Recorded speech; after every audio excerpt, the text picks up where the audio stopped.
I'm really excited to share this with you. It's a slot car racing track.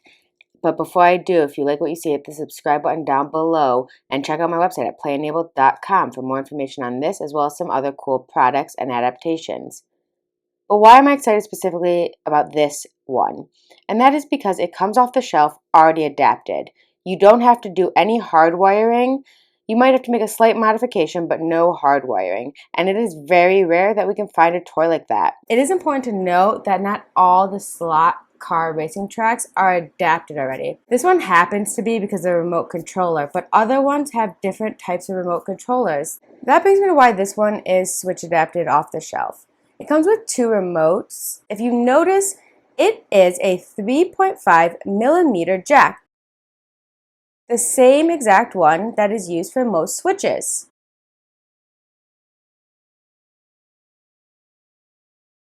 So what I can do is take two switches and plug one into one port and one into the other and operate it with two switches. I could also use one of the regular remote controls and one switch. So there are some issues with this model. But before I discuss it, let me say I got this 2 years ago at Walgreens during the holiday season. It was normally $20, but it was on clearance, 50% off, so I got it for $10. The major issue is that they fly off the track. Why is this? So if you look inside, there are 8 batteries. This toy does not need 8 batteries. That amount of voltage causes the cars to go too fast and fly off the tracks. I did some searching online and I found these. These are dummy batteries. Essentially, they're just metal tubes that conduct the electrical current from the batteries to the other side. So the current's still going, but there's no extra voltage, so it's removing some of the voltage. So I tried it with one, then 2 batteries. Let's see 4. So for 4, what I did was I alternated one real battery next to one dummy battery, and then on the bottom I did a dummy battery under a real battery. And the reason I did this was because I wasn't sure what would happen if I had a dummy battery on top of another one or next to another one. Another issue is that it is hard to get the pieces together and pull them apart. It's not the best quality. Again, it was $10. What I ended up doing was I ended up putting it together like this.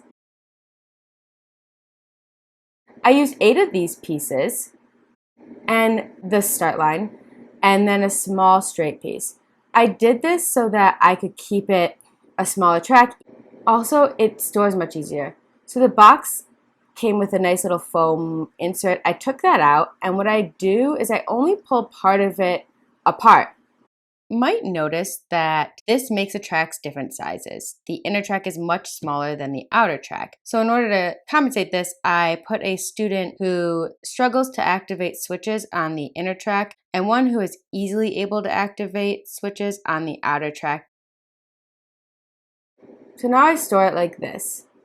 I take part of it apart and then I put that whole piece in the box so I don't have to put all of them together when I use it next.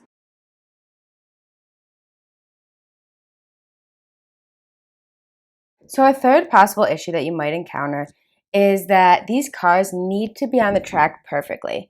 The white metal piece you see in the middle needs to be in between the 2 metal lines on the track, and the 2 metal pieces of like rope on the bottom of these cars need to be touching the metal on the track. That's because these cars in and of themselves don't have a power source.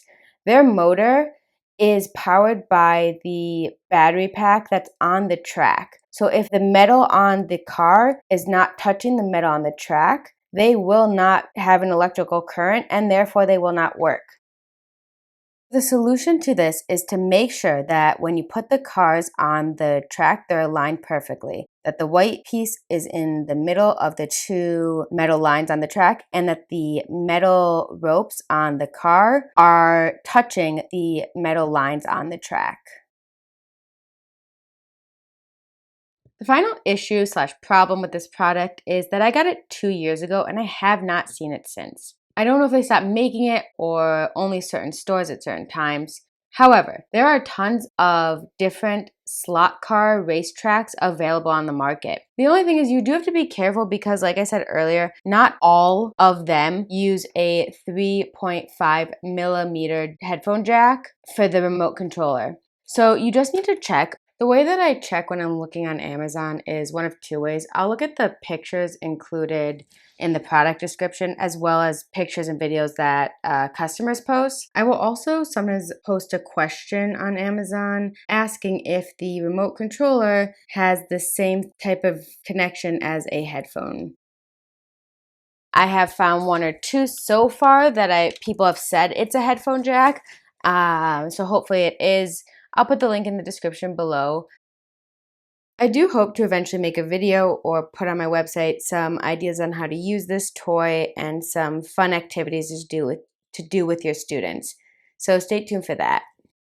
And remember, if you like what you saw, hit the subscribe button down below. And if you want to stay up to date with updates on this product, as well as some of the ideas how to use this and some other great adaptations and products out there, remember, check out my website at playenabled.com.